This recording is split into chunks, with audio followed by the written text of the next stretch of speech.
If you feel like you're short or insecure about your height, I'm going to tell you a few ways how you can use your height to your advantage. First of all, if you feel bad about how tall you are, then the first thing you need to do is increase your wins so it balances with your losses. And it's easier to do this when you're a smaller person, as if you're already an ambitious person in the first place, you will have that extra motivation to work hard compared to the average height person that is probably not insecure about their height. An ambitious short person wouldn't let their height bring them down, and they'd want to prove to everyone that it doesn't matter how tall you are, you can still succeed whether you're 6'5" or 5'5". Secondly, you look at yourself in a bad way because you're short and say to yourself, oh, I'm never gonna get girls, I'm pathetic, all stuff like that, right? So why not look at yourself in a different way for being short?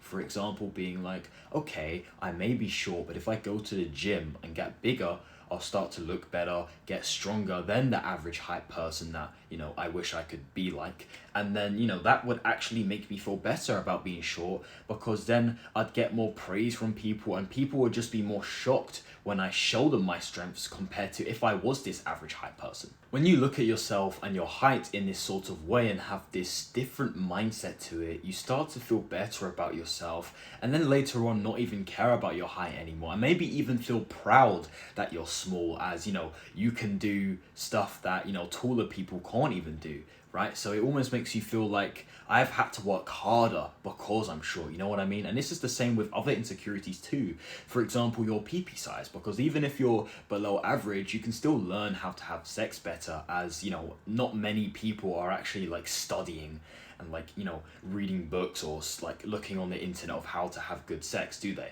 It almost sounds weird, right, to do something like that, for example, but especially if you're below average in PP size or height, you need to do these extra little things to put yourself in the same category as the rest. Anyways, man, listen to me. Stop caring about your height. There's so many famous celebrities out there, for example, that still get lots of girls, or who might even be married but girls wish they could be with, that are below average height and maybe even are the same height as you. For example, if you're 5'6", just find a girl that's 5'1". It's not that hard. It's not the end of the world, right? Not every girl has to be with a guy that's 6 foot, right? And even if a girl wants to be with a guy that's over 6 foot, as long as you're decently taller than her, it's not even that bad, right? It's really not even that deep, right? It's not the end of the world, buddy, so you don't have to worry.